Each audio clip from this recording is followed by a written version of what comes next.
Hello friends, welcome back to our channel. இந்த வீடியோவில் நம்ம என்ன பார்க்க போகிறோம்னு பார்த்தோம்னா, ஜூலை 15க்கான கரண்ட் அஃபேர்ஸ். ஃபர்ஸ்ட் ஒன், தாய்மாமன் தங்க மோதிரம் திட்டம் செயல்படுத்துவதற்காக தமிழக அரசு ஆண்டுதோறும் எவ்வளவு கோடி நிதியை ஒதுக்கீடு செய்கிறது?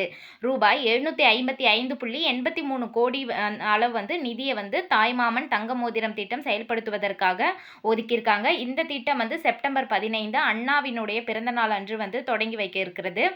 இது எப்படின்னு பார்த்தோம்னா, ஜூன் 22லிருந்து பிறந்த குழந்தைகள் இதுக்கு தகுதி உடையவர்கள் அப்படின்ட்டு சொல்றாங்க. அடுத்து, தமிழகத்தின் சமூக பொருளாதார நிலையை மேம்படுத்தும் வகையில் உயிரி தொழில்நுட்ப கண்டுபிடிப்பு, ஆராய்ச்சி, தொழில் முனைவு தொடர்பாக தமிழ்நாடு மாநில அறிவியல் தொழில்நுட்ப மன்றம் எந்த நிறுவனத்துடன் புரிந்துணர்வு ஒப்பந்தம் செய்துள்ளது? டைசெல் உயிரி பூங்கா கூட தான் பார்த்தோம்னா புரிந்துணர்வு ஒப்பந்தம் மேம்படுத்தியிருக்காங்க. எதுக்காக அப்படின்னு பார்த்தோம்னா, தமிழகத்தின் சமூக பொருளாதார நிலையை மேம்படுத்தும் வகையில் உயிரி தொழில்நுட்ப கண்டுபிடிப்பு, ஆராய்ச்சி, தொழில் முனைவு தொடர்பாக தமிழ்நாடு மாநில அறிவியல் தொழில்நுட்ப மன்றத்து கூட பார்த்தோம்னா டைசெல் உயிரி பூங்கா டைப் வச்சிருக்காங்க. அடுத்து பார்த்தோம்னா, எந்த ஆண்டு ஜூலை 15 கல்வி வளர்ச்சி நாளாக அறிவிக்கப்பட்டது? 2006ஆம் ஆண்டுலேருந்து ஜூலை 15 காமராஜர் அவர்களினுடைய பிறந்த நாளை கல்வி வளர்ச்சி நாளாக அறிவிக்கிறாங்க. ஜூலை 15 காமராஜர் பிறந்த நாள். 1954லேருந்து 63 வரை 9 ஆண்டுகள் முதலமைச்சராக பதவியில் இருந்தவர். இவருடைய காலத்தில் தான் பார்த்தோம்னா 3 மைல் தொலைவில் ஒரு நடுநிலை பள்ளி, 5 மைல் தொலைவில் ஒரு உயர்நிலை பள்ளி அப்படின்றது தொடங்கினாங்க. மதிய உணவு திட்டம் பார்த்தோம்னா இவரோட பீரியட்ல தான் கொண்டுட்டு வந்தது. முதல்ல நீதி கட்சி செயல்படுத்தியிருப்பாங்க. அதுக்கப்புறம் பார்த்தோம்னா மதிய உணவு திட்டத்தை கொண்டு வந்தவர் பார்த்தோம்னா காமராஜர் அவர்கள் தான்.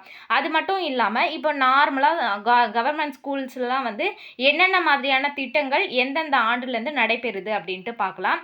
இது எல்லாரோட பீரியட்லையும் வந்தது தான். இது ஸ்பெசிஃபிக்காக காமராஜர் அவர்களுடைய பீரியடில் மட்டும் வரல, எல்லாரோடைய பீரியட்லையும் கவர்மெண்ட் ஸ்கூலில் பள்ளி கல்வியினுடைய தரத்தை உயர்த்துவதற்காக இந்த திட்டங்கள்லாம் செயல்படுத்துகிறாங்க. 1998 1 முதல் 5 வரை அனைத்து மாணவர்களுக்கும் இலவச பாட புத்தகங்கள் வழங்குறாங்க. அடுத்து 1987லேருந்து 1988ஆம் கல்வியாண்டு முதல் இலவச காலணிகள் வழங்கும் திட்டம் அறிவிக்கிறாங்க.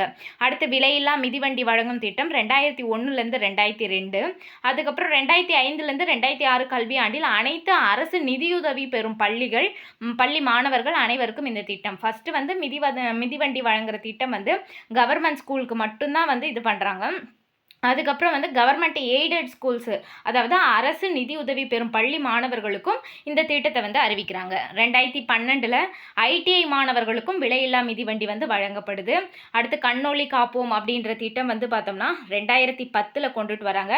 அதாவது 5ஆம் வகுப்புக்கு மேலே இருக்கிற ஸ்கூல் ஸ்டூடெண்ட்ஸ்க்கு பார்வை திறன் குறைபாடு ஏதாவது இருந்ததுன்னா அவங்களுக்கு கண் கண்ணாடி வழங்குவதற்காக கண்ணொளி காப்போம் திட்டம் 2010 கொண்டுட்டு வராங்க. 2006லேருந்து 2011 வரைக்கும் சமச்சீர் கல்வி அப்போ தான் இன்ட்ரடியூஸ் பண்ணுறாங்க. யாருடைய பீரியடில் அப்படின்னு பார்த்தோம்னா முன்னாள் முதல்வர் கருணாநிதி அவர்களுடைய காலத்தில்.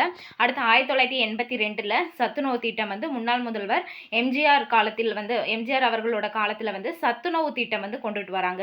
அதுக்கப்புறம் 1989 கருணாநிதி அவர்கள் பார்த்தோம்னா அந்த சத்துணவு கூட முட்டையை வழங்குறாங்க. அதுக்கப்புறம் பார்த்தோம்னா ஜெயலலிதா அம்மா ஆட்சி பீரியடில் பார்த்தோம்னா சத்தான காய்கறிகள் நிறைந்த சத்துணவு அப்படின்றத இன்ட்ரடியூஸ் பண்ணுறாங்க. அடுத்து பிரதமர் மோடிக்கு இந்தோனேஷியாவில் வழங்கப்பட்ட அந்நாட்டினுடைய உயரிய விருதின் பெயர் என்ன? Bintang Adipurna. அடுத்து எந்த மாநிலத்தில் போதைப்பொருள் பயன்பாட்டுக்கு எதிராக விழிப்புணர்வு ஏற்படுத்த 100 நாள் பிரச்சாரம் மேற்கொள்ளப்பட்டுள்ளது? ஜம்மு காஷ்மீரில். அடுத்து எந்த மாநிலத்தின் குமாவோன் பகுதியில் பருவமழையின் தொடக்கத்தை வரவேற்றும் நல்ல விளைச்சல் வேண்டியும் ஹரேலா பண்டிகை கொண்டாடப்படுகிறது? உத்தரகாண்ட் மாநிலத்தில் தான் குமாவோன் பகுதியில் பருவமழையினுடைய தொடக்கத்தை வரவேற்றும் நல்ல விளைச்சல் வேண்டியும் ஹரேலா பண்டிகை கொண்டாடுறாங்க.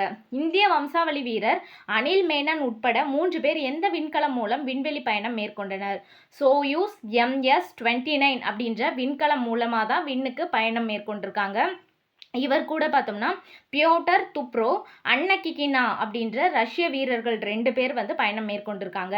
சர்வதேச விண்வெளி நிலையம் எந்தெந்த நாடுகளால் அமைக்கப்பட்டது அப்படின்னு பார்த்தோம்னா அமெரிக்கா, ரஷ்யா, ஐரோப்பிய ஒன்றியம், ஜப்பான், கனடா, இந்த 5 நாடுகள் இணைந்து தான் சர்வதேச விண்வெளி நிலையத்தை ஏற்படுத்தியிருக்காங்க.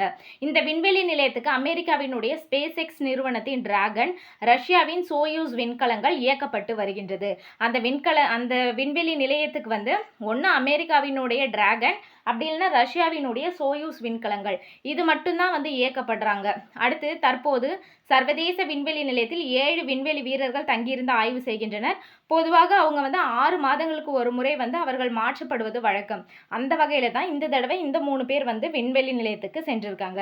இன்னைக்கு என்னென்ன பார்த்தோம் அப்படின்னு பார்த்தோம்னா, விண்வெளிக்கு எந்த விண்கலம் மூலம் வந்து சென்றாங்க. சோயூஸ் MS-29 அப்படின்ற விண்கலம், ஹரேலா பண்டிகை உத்தரகாண்ட் மாநிலம். அடுத்து 100 நாள் போதைப் பொருள் பயன்பாட்டுக்கு எதிராக விழிப்புணர்வு பிரச்சாரம் வந்து ஜம்மு காஷ்மீரில் மேற்கொண்டாங்க. இந்தோனேஷியாவினுடைய உயரிய விருதான பின்டாங் அதிபூர்ணா விருது வந்து பிரதமர் மோடி அவர்களுக்கு வழங்கப்பட்டது.